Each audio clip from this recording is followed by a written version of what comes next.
மத்திய கிழக்கில் அமெரிக்கா மற்றும் ஈரான் நாடுகளுக்கு இடையே போர் பதற்றம். உச்சகட்டத்தை எட்டியிருக்கக்கூடிய நிலையில இரு நாடுகளின் அடுத்த கட்ட நகர்வுகள் உலக அரங்கில பெரும் உற்றுநோக்கலை ஏற்படுத்தியிருக்கு. ஈரானிய தரப்பு ஒரு முக்கிய சந்திப்பிற்கு கோரிக்கை விடுத்திருக்கிறதாவும்,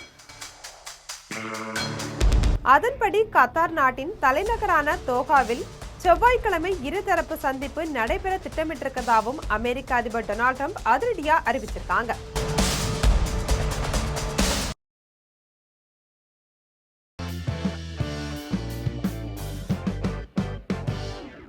தன்னுடைய ட்ரூத் சோஷியல் சமூக வலைதள பக்கத்துல இதனா பகிர்ந்திருக்கக்கூடிய ட்ரம்ப், ஈரான் ஒரு சந்திப்பு கோரி இருக்காங்க, அது நாளை தோஹாவில் நடைபெறும் அப்படின்னு குறிப்பிட்டிருக்காரு. இருப்பினும் ட்ரம்பினுடைய இந்த அறிவிப்பு ஈரானுடைய அதிகாரப்பூர்வ வெளியுறவுத்துறை நிலைப்பாட்டுக்கு முற்றிலும் முரணானதா தோன்றுது. இந்த வாரத்துல இரு நாடுகளுக்கு இடையேயான ஒப்பந்தங்களை செயல்படுத்துவது குறித்து விவாதிக்க தொழில்நுட்ப பணிக்குழுக்களின் கூட்டங்கள் எதுவும் திட்டமிடப்படல அப்படின்னு ஈரானிய வெளியுறவுத்துறை துணை அமைச்சர் காசிம் கரிபாபாடி திட்டவட்டமா தெரிவிச்சிருக்காங்க.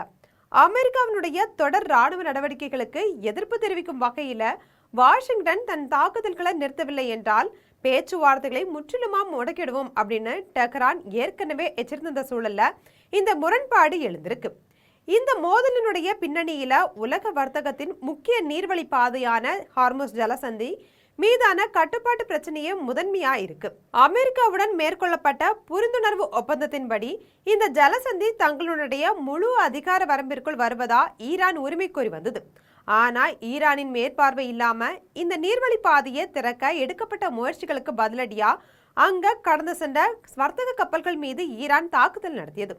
இதற்கு பதிலடியாதான் அமெரிக்கா ஈரான் நாட்டின் பல்வேறு இலக்குகள் மீது வான்வழி தாக்குதல்களை நடத்தியதால் மத்திய கிழக்குல போர் மேகங்கள் சூழ்ந்திருந்தது.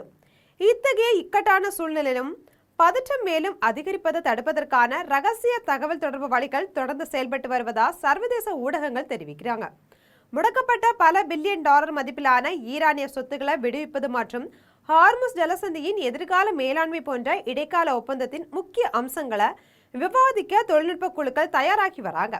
நாம் இனிமேலும் பொறுமையாக இருக்க முடியாது, மிகவும் வெற்றிகரமாக தொடங்கிய பணியை ராணுவ ரீதியாக முடிக்க நிர்பந்திக்கப்படுவோம் அப்படின்னு ட்ரம்ப் ஒருபுறம் எச்சரித்தாலும், தோஹாவில் நடக்க இருக்கக்கூடிய இந்த செவ்வாய்க்கிழமை சந்திப்பு அமைதிக்கான ஒரு புதிய சாளரத்தை திறக்குமா என்பதை பொறுத்திருந்துதான் பார்க்க வேண்டும்.